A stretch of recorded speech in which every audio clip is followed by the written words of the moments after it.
There was a time when Hollywood didn't just make movies, it made magic. Colors felt brighter. Smiles felt bigger. Music didn't sit in the background, it exploded onto the screen. Today, we're counting down the top 10 Golden Age musicals, starting at number 10 and ending with the film many people still call the greatest musical ever made.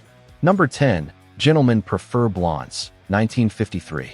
Diamonds are a girl's best friend. Even if you've never seen Gentlemen Prefer Blondes, you know that line. You know the pink dress. You know the attitude. This movie didn't just create moments, it created icons. Marilyn Monroe and Jane Russell play two nightclub performers chasing love, money, and adventure across the ocean. On the surface, it looks like a bubbly comedy. But underneath all that sparkle is a surprisingly smart movie. It knows exactly what it's doing. It teases romance, laughs at rich men, and lets its women control the story. Marilyn's Lorelei isn't dumb.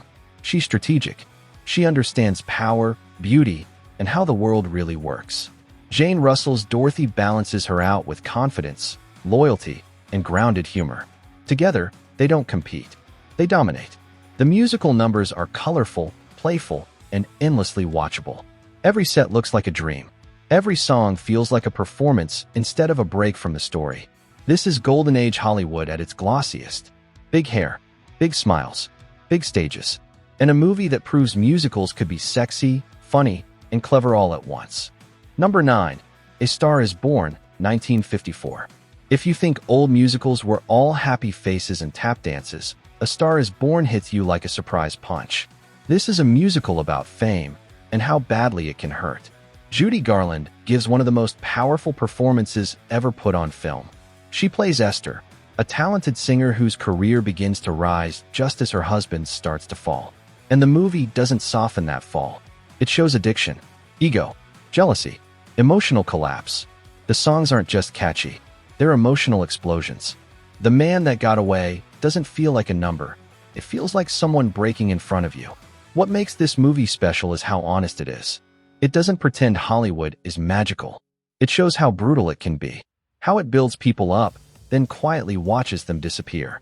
Yet even in its sadness, the film still feels huge. The stage scenes are massive. The colors are rich. The emotion is overwhelming. This is the Golden Age proving it could do more than entertain. It could devastate. And Judy Garland's performance alone makes this one impossible to forget. Number 8, On the Town, 1949. On the Town feels like a musical that drank 10 cups of coffee and ran straight into New York City. The story is simple. 3 sailors on 24-hour leave hit the streets of New York looking for fun, romance, and adventure. But the energy? The energy is wild. This movie doesn't stay trapped on soundstages. It bursts outside. Real streets, real locations, moving crowds, moving cameras. Everything feels alive. Gene Kelly leads the way with athletic dancing that feels less like choreography and more like joy exploding out of the body. The musical numbers don't pause the film, they push it forward. They race through subways, museums, rooftops, parks. There's romance, comedy, and chaos, but also a feeling of post-war excitement. A sense that the world is open again, that life is happening fast. What makes On the Town stand out is its speed, its youth, its modern feeling. This is the moment musicals stopped floating and started running. It's loud, it's playful, it's sweaty, and it proves the Golden Age could evolve without losing its soul. Number 7, 42nd Street, 1933. Before 42nd Street, movie musicals were fun. After 42nd Street, they became a machine. This is the movie that truly created the backstage musical. The struggling show, the stressed director, the unknown girl who gets her one big chance. If you've seen this story 100 times, it's because this movie wrote the rulebook. The plot follows a massive Broadway production falling apart behind the scenes while trying to look perfect on stage. Egos clash, tempers explode, careers hang by a thread, and then the curtain rises. The dance numbers are huge, precision-built, shot from above, designed like moving architecture. Busby Berkeley didn't just film dancers, he turned them into patterns, shapes, and living sets. What's amazing is how modern it still feels. The camera moves, the edits hit. The finale feels like a spectacle even today. 42nd Street is pure Hollywood ambition. It's about pressure, performance, and the madness of making entertainment. This is where the golden age truly begins, where musicals stopped being cute and started being colossal. Number 6. An American in Paris, 1951. This movie feels like a painting that learned how to dance. An American in Paris follows an ex-soldier trying to find his place in post-war Paris, falling in love while chasing his artistic dreams. The story is light, the emotion is gentle, but the visuals? Unreal. Every frame looks designed. Every street feels like a canvas. The colors don't try to be real, they try to be beautiful. And then there's the ballet, nearly 20 minutes long. Almost no dialogue, just music, movement, and shifting dream worlds. It's not about realism, it's about emotion, about what love and longing feel like. Gene Kelly dances like he's floating through oil paintings. The sets transform, the world melts. You're no longer watching a movie, you're inside someone's imagination. This film shows how far the musical could stretch, that it didn't need jokes or constant songs. It could slow down, get poetic, get abstract.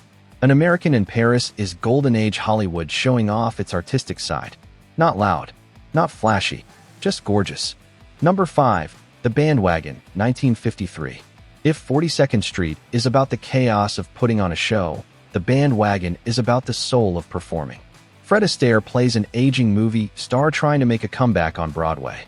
He's not the hot new thing anymore. He's unsure. He's tired. He's trying to fit into a world that's changing. And that makes this movie hit harder than you expect.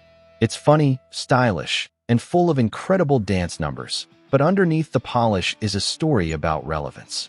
About artists wondering if they still matter. The musical sequences range from playful to jaw-dropping.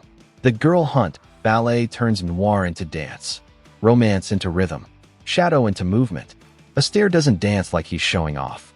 He dances like he's talking. Like his body is explaining things his character can't say. This movie understands show business. The ego, the fear, the need for applause, and the quiet panic when it fades. The Bandwagon isn't just entertainment. It's reflection, and it proves that even at its most fun, the Golden Age could be deeply human. Number 4. Meet Me in St. Louis, 1944. This movie doesn't try to impress you. It invites you in. Meet Me in St. Louis is about a family at the turn of the 20th century. Their routines, their small dramas, their excitement, their heartbreaks, their Christmases, their goodbyes. There's no big show to put on, no career to save, just life happening. And somehow, that makes it one of the most powerful musicals ever made. Judy Garland shines here in a quieter way. Warmer, softer. Her songs feel like thoughts drifting out of her chest. Not performances, confessions. The movie understands nostalgia, not fake happiness, real memory. The kind that feels sweet and sad at the same time. The colors glow like candlelight. The sets feel lived in. The emotions sneak up on you. By the time the family faces the idea of leaving their home, it hurts. Not in a dramatic way, in a human one. This is the Golden Age proving that magic doesn't always come from stages. Sometimes it comes from kitchens, porches, and living rooms. Number 3. Top Hat, 1935. Before special effects. Before giant sets. Before cinematic spectacle. There was Fred Astaire and Ginger Rogers. Top Hat is elegance on film. The plot is simple. A case of mistaken identity leads to romance, jealousy, and reconciliation. But nobody remembers this movie for the story. They remember it for how it moves. Astaire dances like gravity is optional. Rogers matches him step for step, not as decoration, but as an equal. Their chemistry isn't loud. It's electric. Every dance feels like conversation. Flirting, arguing, teasing, falling in love without words. The movie is filled with white suits, flowing gowns, and songs that glide instead of punch. Cheek to Cheek alone could have secured its place in history. What makes Top Hat legendary is its purity. No tricks, no noise. Just two people, music, and motion. This is where the Golden Age found its heartbeat. And once it started, Hollywood never stopped chasing it. Number 2. The Wizard of Oz, 1939. Few movies feel like they belong to the entire world. The Wizard of Oz is one of them. It begins in black and white. Dust, wind, fear, and then suddenly, color. A door opens, and cinema changes. Everything about this movie feels timeless. The songs, the characters, the journey, the idea that somewhere over the rainbow is a place where things make sense.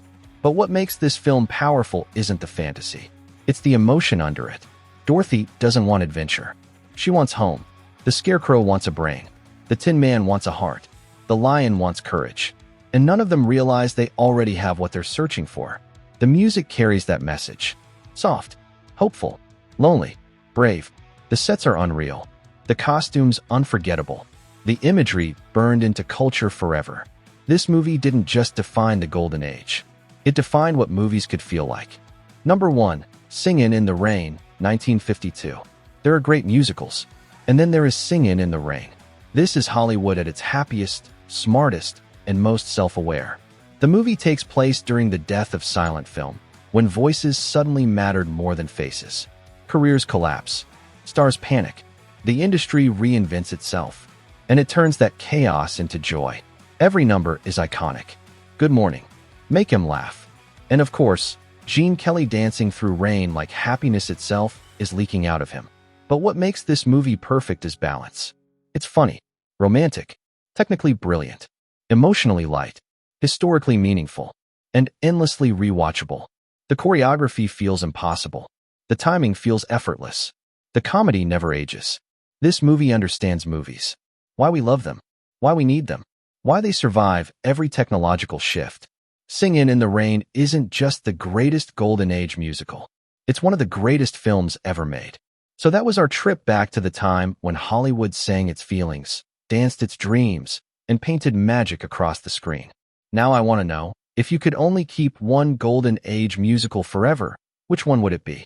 Drop it in the comments. Hit like if you enjoyed this countdown, and subscribe for more deep dives into the greatest eras in film history.